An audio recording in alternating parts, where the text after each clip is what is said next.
The sun beat down mercilessly on the small Montana town of Silver Spring as Eliza Jones watched in horror from the back of the wagon. Her wrists were bound with coarse rope that bit into her skin, and the auctioneer's voice rang out across the dusty square. It was 1876, and Eliza had never imagined she would find herself being sold to the highest bidder like cattle. "Next up, we've got this fine specimen," the auctioneer called out, yanking Eliza forward onto the wooden platform. 26 years old, can read and write, supposedly good with numbers. Might make a decent housekeeper if you can get past the stubborn streak. Laughter rippled through the crowd of men. Eliza stood tall despite her trembling knees, her chin lifted in defiance. Her dress was travel-worn and her auburn hair had come loose from its pins, but there was dignity in her posture that the jeers couldn't diminish. "Look at that hair.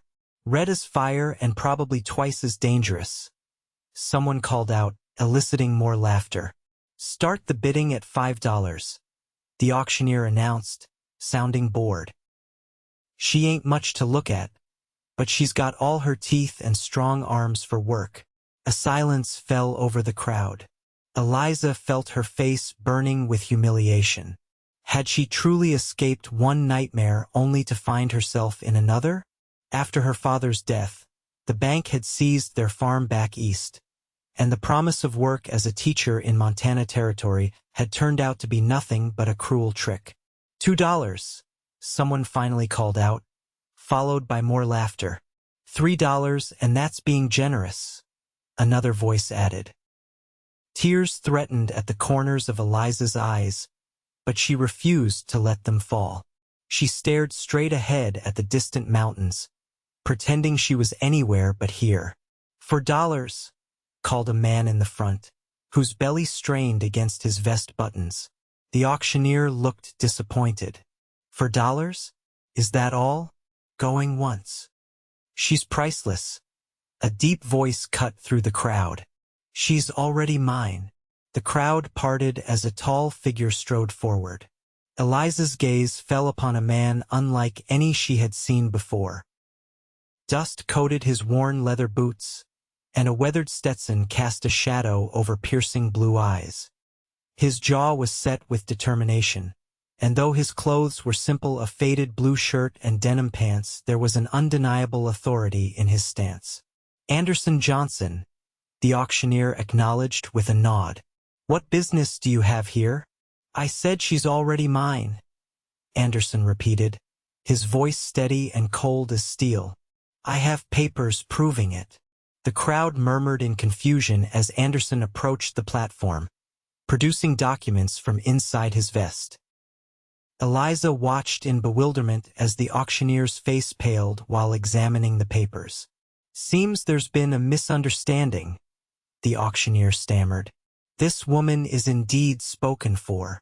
"Cut her loose," Anderson commanded, tossing a small pouch that clinked with coins onto the platform.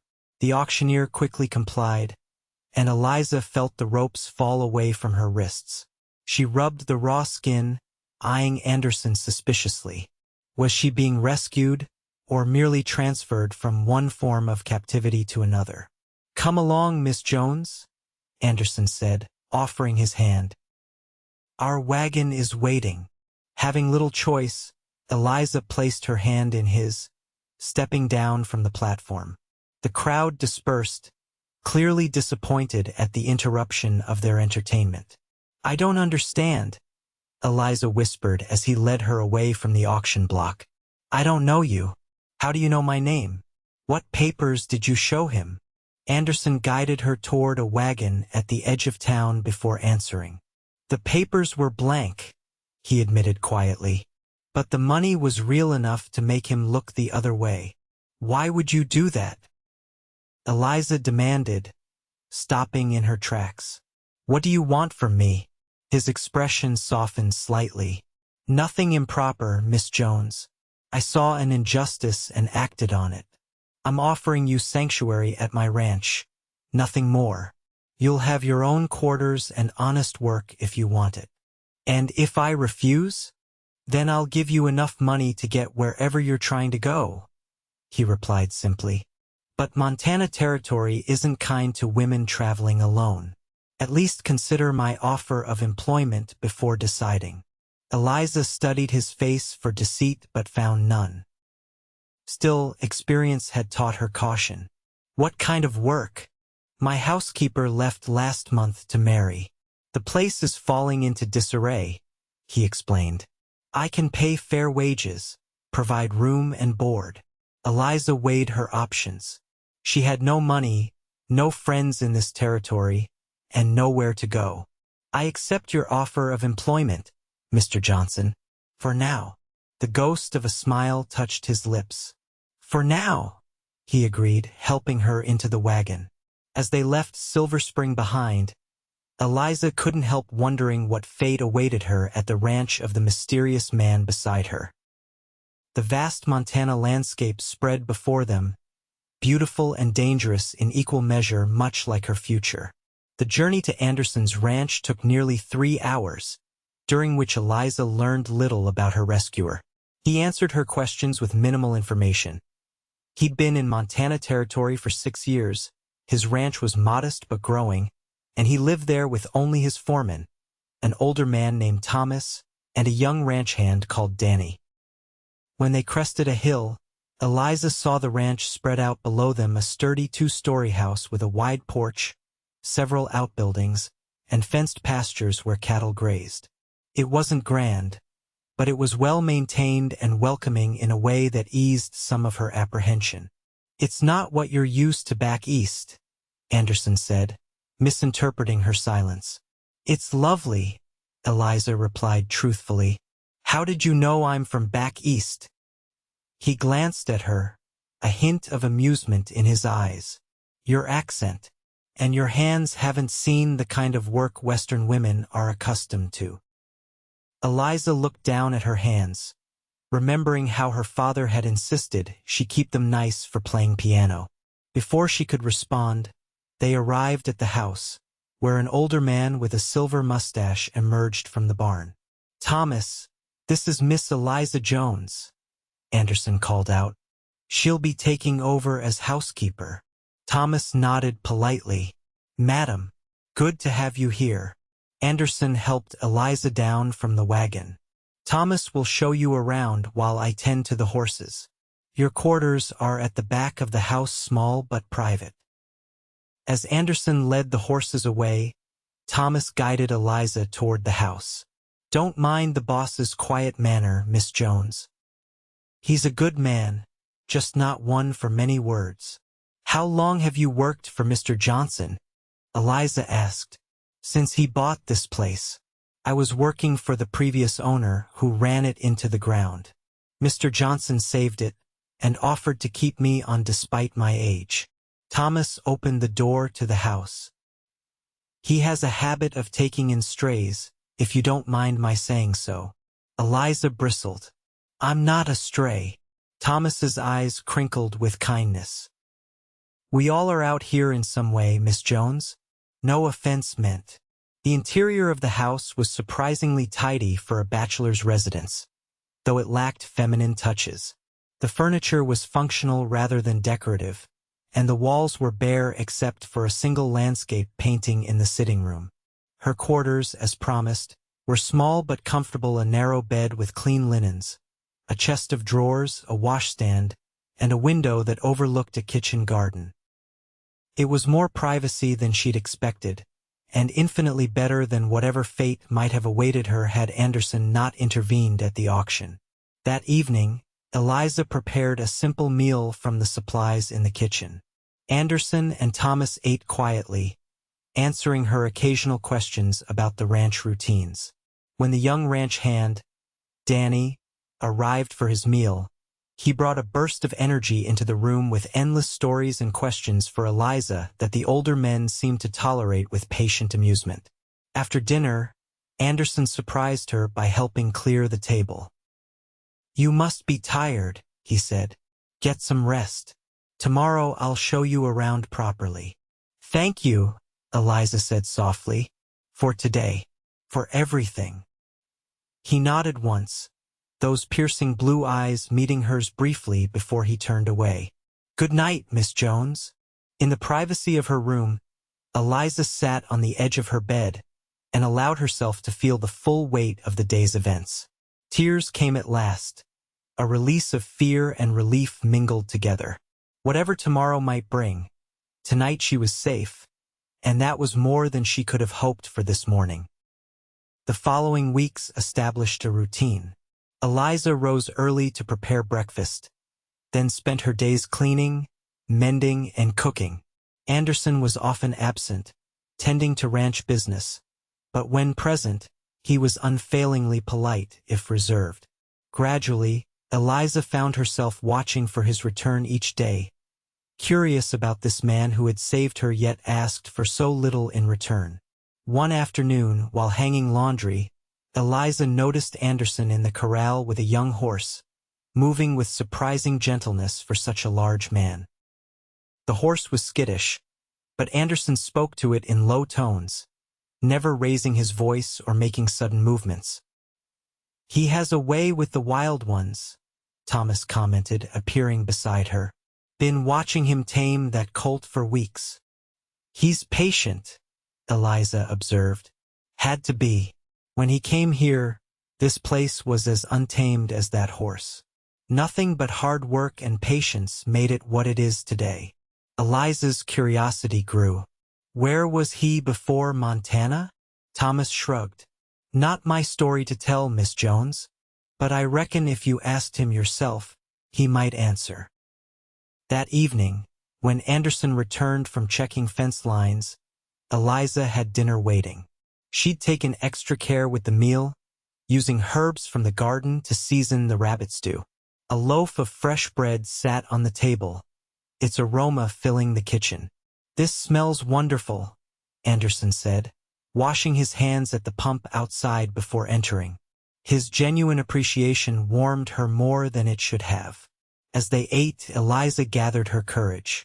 "Mr. Johnson, I realize today that while you know about my circumstances, I know very little about yours." Anderson set down his spoon, studying her for a moment. "What would you like to know, Miss Jones? Where were you before Montana? What brought you here?" He was quiet so long that Eliza thought he wouldn't answer. Then he sighed. "I was in Colorado, mining camps mostly. Before that, fought for the Union. Came out here afterward because I'd had enough of crowds and noise. It wasn't much, but it was more than he'd shared before." "Do you have family?" "No living relatives," he replied. "My parents died before the war. No siblings." "Is that why you helped me?" Eliza asked softly. "Because you know what it's like to be alone?" Anderson's eyes met hers across the table. "Perhaps." He stood up, taking his plate to the wash basin. "Thank you for dinner, Miss Jones. It was exceptional." As he headed for the door, Eliza called after him, "My friends call me Eliza." He paused, looking back with the faintest smile. "Good night, Eliza." "Good night, Anderson." It was a small exchange, but something shifted between them that evening. In the days that followed, Anderson began spending more time at the house. He fixed the loose porch step Eliza had mentioned, built shelves in the pantry, and brought wildflowers from his rides that Eliza arranged in jars around the house. They began to talk more during evenings on the porch, sharing pieces of their pasts in the comfortable darkness. Eliza told him about her father, a schoolteacher who had encouraged her love of books and her dreams of becoming a teacher herself. Anderson spoke of his time in the Union Army, the horrors he'd seen, and his struggle to find peace afterward. "Is that why you came all the way out here?" Eliza asked one evening as they watched lightning flicker over distant mountains.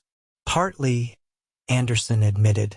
"Needed open space after being hemmed in by war. Needed to build something instead of destroying." "You've built something beautiful," Eliza said sincerely. Their eyes met in the lantern light, and for a moment, Eliza thought he might reach for her hand. Instead, he stood abruptly. "Storm's coming. Best get inside." As summer progressed, Eliza found herself increasingly drawn to Anderson. His quiet strength, his kindness toward his men and animals, the rare smile that transformed his solemn face, all of it captivated her in ways she hadn't expected. But he maintained a careful distance, never crossing the line between employer and employee, though she sometimes caught him watching her when he thought she wouldn't notice. One August afternoon, while Anderson was away in town for supplies, a stranger rode up to the ranch. From the kitchen window, Eliza watched Thomas greet the man with obvious discomfort. When Thomas called for her, she wiped her hands on her apron and stepped onto the porch. "Miss Jones, this is Mr. Henry Crawford," Thomas said stiffly. "He says he's looking for work." The man's smile didn't reach his eyes as he removed his hat. "Pleasure, madam. Just passing through and thought I might find employment here." Something in his manner made Eliza uneasy. "I'm afraid Mr. Johnson isn't here at present. He handles all hiring." "That's a shame," Crawford said, his gaze traveling over her in a way that made her skin crawl. "When might he return?" "We can't say for certain," Thomas interjected. "Could be tomorrow, could be next week." Crawford nodded slowly. "Perhaps I'll wait in town." "Silver Spring, isn't it?" "Nearest town's Rivorton," Thomas corrected. "Silver Spring's a good 50 miles east." A flicker of surprise crossed Crawford's face before he masked it. "Of course. My mistake." After he rode away, Eliza turned to Thomas. "He wasn't looking for work." "No, madam, he wasn't." Thomas looked troubled. "And he knew exactly where Silver Spring was. That's where the boss found you, isn't it?"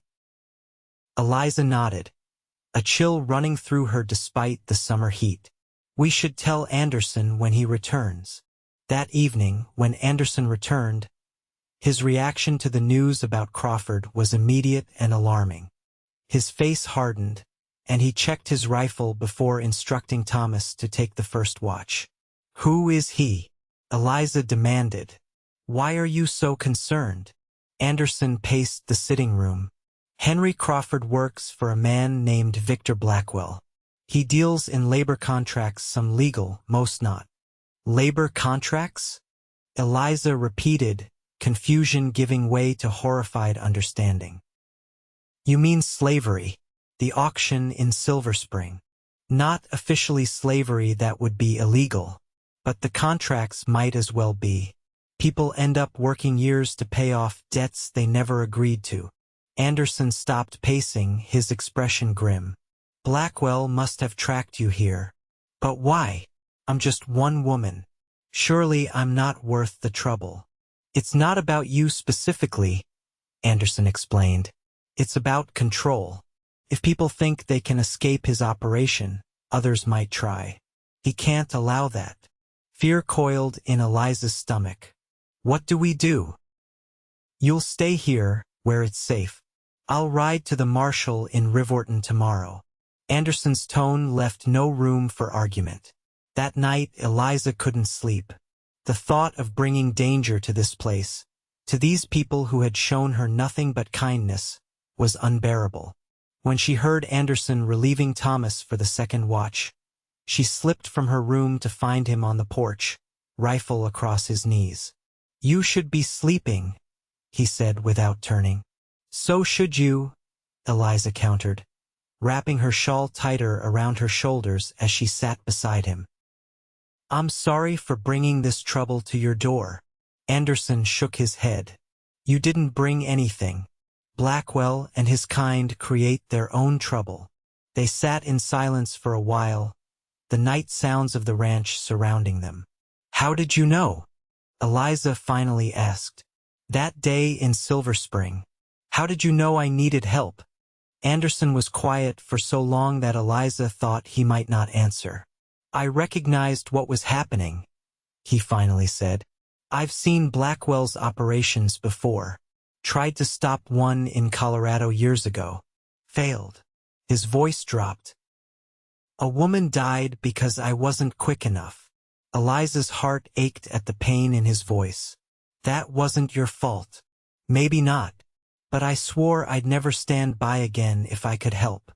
He turned to look at her, his face half in shadow. I didn't expect.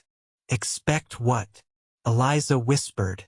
To care this much, he admitted quietly. About what happens to you. The confession hung between them, fragile and momentous. Eliza's hand found his in the darkness, their fingers intertwining. I care about you too, she said softly. More than I should.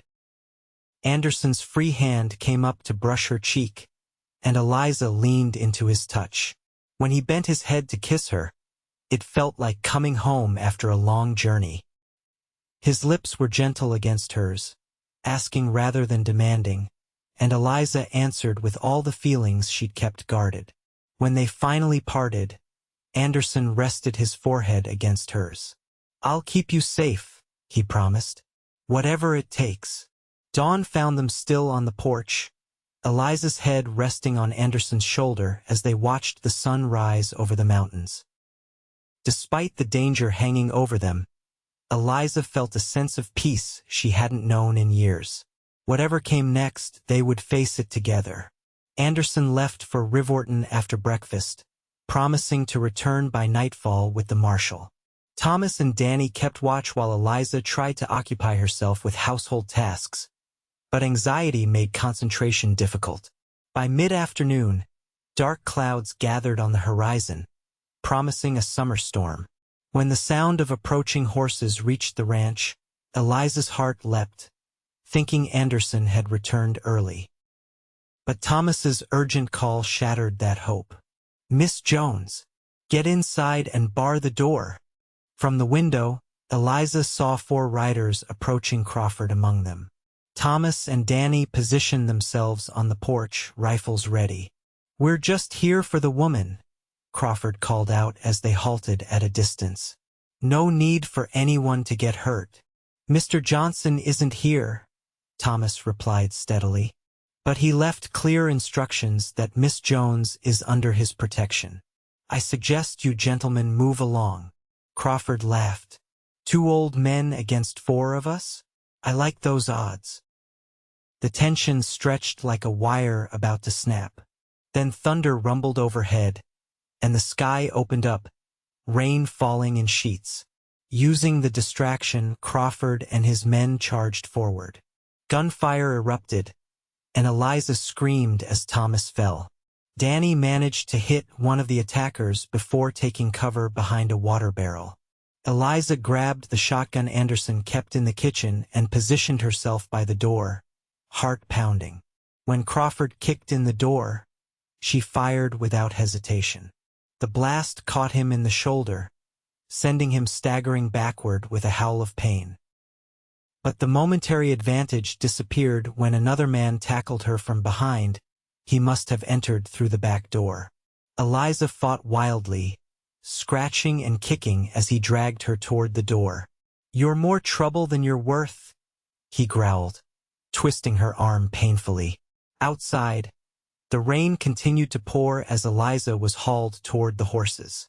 She glimpsed Thomas lying motionless on the porch, Danny nowhere in sight. Despair threatened to overwhelm her until the crack of a rifle split the air, and her captor crumpled to the ground. Anderson appeared through the curtain of rain like an avenging spirit, rifle in hand, followed by several men wearing deputy badges.